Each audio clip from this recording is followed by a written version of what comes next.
2024 সালের জুলাই আন্দোলনে পুলিশ হত্যাকাণ্ড নিয়ে তদন্ত আর বিচার ইস্যুতে বাংলাদেশে রাজনীতি বেশ জমে উঠেছে। বিএনপি মহাসচিব ও স্থানীয় সরকার মন্ত্রী দুদিন আগে বলেছিলেন, স্বরাষ্ট্রমন্ত্রীর বক্তব্য অনুযায়ী পুলিশ হত্যার তদন্ত প্রক্রিয়া এগোবে, এমনকি প্রয়োজন হলে অতিরিক্ত তদন্ত করা হবে। দুদিন পর স্বরাষ্ট্রমন্ত্রী সালাউদ্দিন আহমেদ বিস্ময় প্রকাশ করে জানালেন, তিনি আদৌ পুলিশ হত্যা নিয়ে কোনো বক্তব্যই দেননি।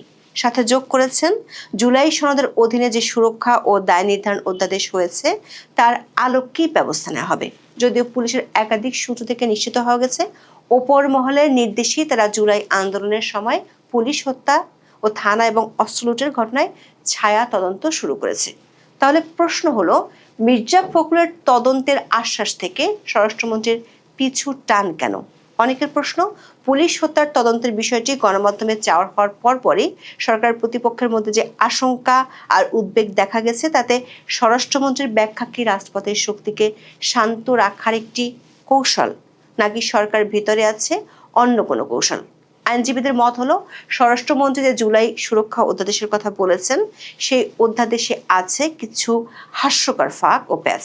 আবার অতীতের একাধিক রেকর্ড বলে অসাংবিধানিক ইনডেমনিটি বাংলাদেশের শেষ পর্যন্ত টিকে না।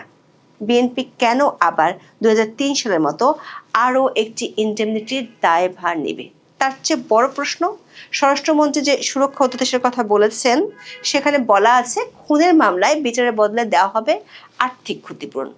পৃথিবীর ইতিহাসে এমন অদ্ভুত অধ্যাদেশের মাধ্যমে কিভাবে স্বরাষ্ট্রমন্ত্রী, যিনি কথায় কথায় সংবিধানের পথে হাঁটতে চান, তিনি কিভাবে দায় মুক্তির ঘানি নিজের আর তার সরকারের কাঁধে চড়াবেন? 2024 সালের জুলাই আগস্টে আন্দোলনে ঢাকা সহ সারা দেশে বহু পুলিশ সদস্য মারা যায়। পুলিশের দেওয়া তথ্য মতে ঢাকা, নারায়ণগঞ্জ, গাজীপুর, কুমিল্লা, নোয়াখালী, হবিগঞ্জ ও সিরাজগঞ্জে মোট 44 জন পুলিশ সদস্য নিহত হয়। এর মধ্যে সিরাজগঞ্জের এনায়েতপুর থানাতেই মারা যায় 15 জন পুলিশ সদস্য। অবশ্যই 44 জনের সংখ্যা নিয়ে পুলিশের মধ্যে আছে আপত্তি। বেশিরভাগ পুলিশ মনে করে এই সংখ্যা আরো অনেক বেশি। পুলিশ হত্যার সঙ্গে সরাসরি সম্পৃক্ততার অভিযোগে অন্তর্বর্তী সরকার আমলে মাত্র 5টি মামলা দায়ের হয়। এর মধ্যে ডিএমপি যাত্রাবাড়ি থানায় 3টি এবং সিএমপি কোতোয়ালি থানায় 2টি মামলা হয়। এছাড়া দেশের বেশিরভাগ থানায় হামলা ও লুটপাটের ঘটনা ঘটেছিল। অন্তর্বর্তী সরকার আমলে পুলিশ হত্যার বিষয়টি নিয়ে তদন্তের দাবি উঠলেও তা কার্যকর হয়নি। তবে ত্রয়োদশ জাতীয় সংসদ নির্বাচনের পর নতুন সরকার গঠিত হলে বিষয়টি আবার সামনে আসে। সরকার পক্ষ থেকে বলা হয়েছে, পুলিশ হত্যার ঘটনাগুলো গুরুত্বের সঙ্গে দেখা হচ্ছে। 25শে ফেব্রুয়ারি দৈনিক দেশ রূপান্তরের খবরে বলা হয়, নতুন সরকার আসার পর পুলিশ হত্যা এবং স্থাপনায় হামলার ঘটনাগুলোর তদন্তে গ্রিন সিগন্যাল মিলেছে। এমনকি ওপরের নির্দেশে পুলিশ ছায়া তদন্ত শুরু করেছে। দেশ রূপান্তরের ওই খবরটিতে বলা হয়েছে, এখন পুলিশের স্থাপনায় হামলা, আগুন ও সদস্যদের হত্যার ঘটনা তদন্ত করে মামলা করতে পুলিশ সদর দপ্তরে বিশেষ বার্তা এসেছে। এমন তথ্য দেশ রূপান্তরকে নিশ্চিত করেছেন পুলিশ সদর দপ্তরের ঊর্ধ্বতন এক কর্মকর্তা। তিনি বলেছেন, প্রতিটি ঘটনার গভীরে গিয়ে এখন তদন্ত করা হবে। তাদের কাছে পর্যাপ্ত পরিমাণে আলামত থাকার পরও অন্তর্বর্তী সরকার সহযোগিতা না করায় তদন্ত ও মামলার বিষয়গুলো থমকেছিল। তিনি বলেন, মামলা হলে অনেক রাঘব বোয়াল ফেঁসে যেতে পারেন। নতুন স্বরাষ্ট্রমন্ত্রী বলেছেন, তদন্ত অবশ্যই হবে। এরপর বিষয়টি নিয়ে গণমাধ্যমে খবর প্রকাশিত হওয়া শুরু করলে নড়ে চড়ে বসে বিগত অন্তর্বর্তী সরকারের কিংস পার্টি নামে পরিচিত এনসিপি। 26শে ফেব্রুয়ারি পুলিশ হত্যার বিচার প্রসঙ্গে এনসিপির আহ্বায়ক ও বিরোধী দলীয় চিফ হুইপ নাহিদ ইসলাম বলেন, মীমাংসিত বিষয় নিয়ে বিতর্ক তৈরি করা হলে জনগণ রাস্তায় নামতে বাধ্য হবে। ওই দিন রাজধানীর কৃষিবিদ ইনস্টিটিউটে এনসিপির ছাত্র সংগঠন জাতীয় ছাত্র শক্তির প্রথম প্রতিষ্ঠাবার্ষিকীর অনুষ্ঠানে তিনি একথা বলেন। নাহিদ ইসলাম বলেন, একটা কথা শোনা যাচ্ছে, পুলিশ হত্যার তদন্ত নাকি আবার করা হবে। জুলাই আন্দোলনের সময় সেই যে যুদ্ধ পরিস্থিতি, যদি বিচার নিশ্চিত করতে হয়, অবশ্যই আগে যারা জুলাই আন্দোলনে আহত হয়েছে, শহীদ হয়েছে, তাদের বিচার আগে নিশ্চিত করতে হবে। এই মীমাংসিত বিষয় নিয়ে যদি আবার বিতর্ক তৈরি করা হয়, তাহলে জনগণ বাধ্য হবে রাজপথে নামতে। পরদিন 27শে ফেব্রুয়ারি বিএনপি মহাসচিব ও স্থানীয় সরকার মন্ত্রী মির্জা ফখরুল ইসলাম আলমগীর ঠাকুরগাঁও শহরের হাজীপাড়া হাফেজিয়া মাদ্রাসার নতুন ভবনের উদ্বোধন অনুষ্ঠানে যান। সেখানে পুলিশ হত্যা মীমাংসিত বিষয়ে এনসিপি নেতার মন্তব্য নিয়ে মির্জা ফখরুলের মতামত জানতে চান সাংবাদিকরা। তিনি বলেন, এটা এনসিপিকে জিজ্ঞাসা করেন। তিনি আরো বলেন, এ ব্যাপারে হোম মিনিস্টার সাহেব যেটা বলেছেন সেটাই হবে। যেহেতু তদন্ত হয়েছে, যদি প্রয়োজন হয় তখন তদন্ত হবে। এখন তো মূলত আদালতে আছে।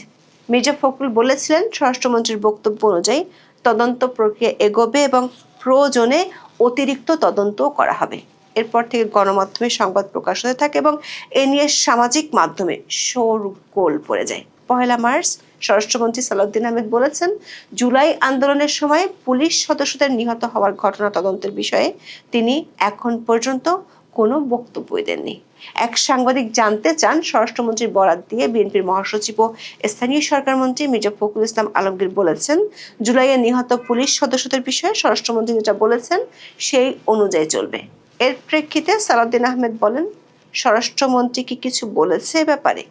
উনি আমার বরাত কেন দিলেন আমি জানি না। এরপর স্বরাষ্ট্রমন্ত্রী একটি ব্যাখ্যাও দেন। তিনি বলেন, জুলাই আন্দোলনে যারা নেতৃত্ব দিয়েছেন তাদের সুরক্ষা দিতে অধ্যাদেশ জারি করা হয়েছে। জুলাই সনদেও এ বিষয়ে সম্মিলিত সিদ্ধান্ত রয়েছে। সরকার সেই নীতিতেই রয়েছে। দর্শক, জুলাই আন্দোলনে অংশগ্রহণকারীদের আইনি সুরক্ষা দিতে গত 26শে জানুয়ারি অধ্যাদেশ জারি করে অন্তর্বর্তী সরকার। আইনজীবীরা মনে করেন, এই অধ্যাদেশে আছে এক বিরাট ফাঁক ও প্যাচ। অধ্যাদেশটির 4 নম্বর ধারায় বলা হয়েছে, জুলাই আন্দোলনে অংশগ্রহণের কারণে গণ অভ্যুত্থানকারীদের বিরুদ্ধে দায়েরকৃত সকল দেওয়ানি বা ফৌজদারি মামলা অভিযোগ প্রত্যাহার করা হবে এবং নতুন করে কোনো দেওয়ানি বা ফৌজদারি মামলা করা যাবে না। কিন্তু অধ্যাদেশের 5 নম্বর ধারায় বলা আছে, ধারা 4-এর বিধান সত্ত্বেও কোনো গণ অভ্যুত্থানকারীর বিরুদ্ধে জুলাই গণ অভ্যুত্থানকালে হত্যাকাণ্ড সংগঠনের অভিযোগ থাকিলে তা কমিশনে দাখিল করা যাবে এবং কমিশন উক্ত অভিযোগ তদন্তের ব্যবস্থা গ্রহণ করবে। খেয়াল করে দেখুন, অধ্যাদেশে স্পষ্টভাবে উল্লেখ আছে, গণ অভ্যুত্থানকারীর বিরুদ্ধে হত্যার অভিযোগ থাকলে সেটি নিয়ে অভিযোগ দায়ের করা যাবে। কমিশন বলতে জাতীয় মানবাধিকার কমিশনের কথা বলা হয়েছে। এমনকি সুরক্ষা ও দায় নির্ধারণের এই অধ্যাদেশ অনুযায়ী তদন্ত চলাকালে আসামিকে গ্রেপ্তার বা হেফাজতে নেওয়ার দরকার হলে তদন্তকারী কর্মকর্তা যুক্তিসঙ্গত কারণ উল্লেখ করে কমিশনের পূর্ব অনুমোদন নেবে। ধারা 2-এর ঘ অনুযায়ী শুধু পুলিশ হত্যা নাই, জুলাই আন্দোলনের সময় যে কোনো হত্যাকাণ্ডকে এই অধ্যাদেশের অধীনে যদি বিশৃঙ্খল পরিস্থিতির অপরাধমূলক অপব্যবহার হিসেবে প্রমাণ করা যায় তাহলে ফাঁসানো যাবে যে কাউ। এই অধ্যাদেশের আরেকটি হাস্যকর ধারা হলো 5-3, যেখানে বলা আছে, খুনের বিচারের বদলে সরকার দেবে আর্থিক ক্ষতিপূরণ। দর্শক, সম্ভবত এটি পৃথিবীর ইতিহাসে প্রথম অধ্যাদেশ যেখানে খুনের বিচারের বদলে আর্থিক ক্ষতিপূরণ দেওয়ার কথা লেখা আছে। কোনো ফৌজদারি অপরাধের এমন দণ্ড পৃথিবীর কোনো সংবিধানে লেখা নেই। আর সেই হাস্যকর অধ্যাদেশের দায়ভার নিতে চান স্বরাষ্ট্রমন্ত্রী সালাউদ্দিন আহমেদ, যিনি কথায় কথায় সংবিধানের পথে হাঁটার আওয়াজ তোলেন। আইন বিশেষজ্ঞরা মনে করেন, যদি সংসদের প্রথম অধিবেশনের প্রথম 30 দিনের মধ্যে এই অধ্যাদেশটি পাশ করা না হয় তাহলে এর কোনো আইনি ভিত্তি নেই।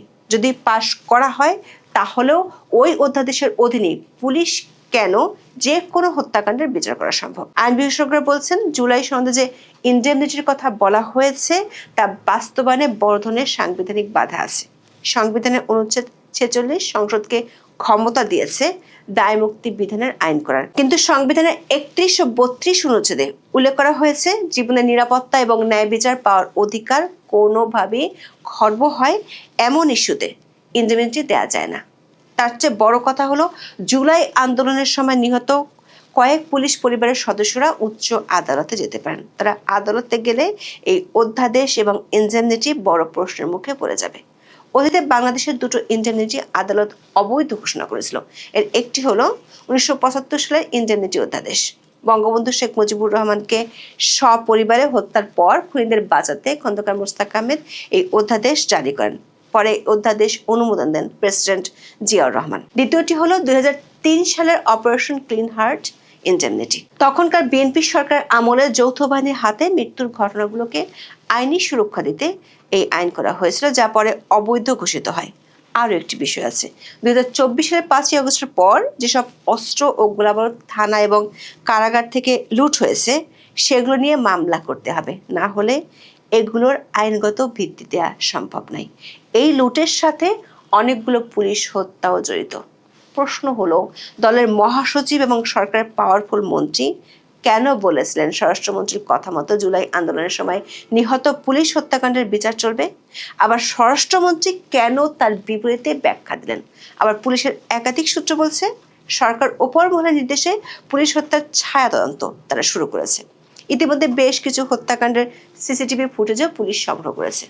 পুলিশের মনোবল ফেরানোর জন্য বাহিনীর পক্ষ থেকে পুলিশ হত্যার তদন্তের জন্য সরকারের উপর চাপ আছে।